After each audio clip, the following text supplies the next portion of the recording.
სექსუალობა ჩვენი ცხოვრების ბუნებრივი და მნიშვნელოვანი ნაწილია. სექსს შეუძლია დადებითი გავლენა მოახდინოს როგორც შენ სხეულზე, ისე გონებაზე. პირველ რიგში სექსი დაკავშირებულია ფიზიკურ ჯანმრთელობასთან. სექსუალური აქტივობის დროს ორგანიზმში გამოიყოფა ენდორფინები და ოქსიტოცინი. ეს ჰორმონები ხელს უწყობს სტრესის შემცირებას, კუნთების მოდუნებას და ზოგადი კეთილდღეობის გაუმჯობესებას. სექსი ასევე შეიძლება დადებითად აისახოს გულ-სისხლძარღვთა სისტემაზე. მეორე მნიშვნელოვანი ასპექტი ფსიქიკური ჯანმრთელობაა. სექსმა შეიძლება შეამციროს შფოთვა, გააუმჯობესოს განწყობა და ხელი შეუწყოს უკეთეს ძილს. ემოციური სიახლოვე და ფიზიკური კონტაქტი ხშირად აძლიერებს უსაფრთხოების, მხარდაჭერისა და კავშირის განცდას პარტნიორებს შორის. სექსი არ არის მხოლოდ ფიზიკური აქტი. ის შეიძლება იყოს ჯანმრთელობის, ემოციური ბალანსისა და ადამიანური კავშირის ნაწილი, როცა ის ხდება ურთიერთშეთანხმებით, უსაფრთხოდ და პასუხისმგებლობის გააზრებით. ტკბილზე დამოკიდებულება ყოველთვის სუსტი ნებისყოფის შედეგი არ არის. ის დაკავშირებულია სტრესთან და დაღლილობასთან.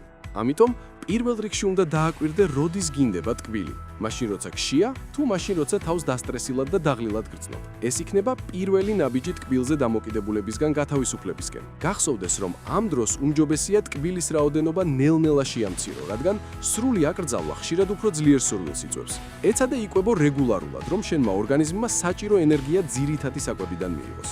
თუ ტკბილეულს იყენებს სიმშვიდის ან კომფორტის მისაღებად, სცადე სხვა გზები: სეირნობა, მუსიკა, საუბარი ან დასვენება. და ბოლოს იყავი კეთილი საკუთარი თავის მიმართ და დაიმახსოვრე, რომ ჩვევების შეცვლა პროცესია და არა ერთდღიანი გადაწყვეტილება.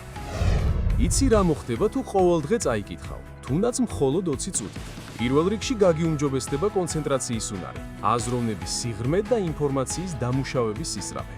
კითხვაში გატარებულ 20 წუთს შეუძლია შენი სტრესი 70%-ით შეამციროს, რადგან ამ დროს გონება ყოველდღიური სტრესისგან ისვენებს. რაც უფრო მეტს წაიკითხავ, მით უკეთ შეძლებ აზრების ჩამოყალიბებას და საკუთარი თავის გამოხატვას. 20 წუთი რეალისტური დროა ყველასთვის. ეს დრო არ გადაგლის და ამ რეჟიმით კითხვას ადვილად გადააქცევ ყოველდღიურ ჩვევად. თუ გჯერა, რომ თმის ან ბუსუსების გაპარსვის შემდეგ ისინი უფრო სქელი, მუქი და მეტი რაოდენობით ამოვა, შენი ეს წარმოდგენა მითია და სამეცნიერო საფუძველი არ აქვს. თმა კანის ფოლიკულიდან იზრდება და მისი რაოდენობა და სტრუქტურა გენეტიკურად არის განსაზღვრული. პარსვა კი არ მოქმედებს ფოლიკულზე, მხოლოდ თმის ზედაპირს ჭრის და ვერ შეცვლის მისი ზრდის სიჩქარეს ან რაოდენობას.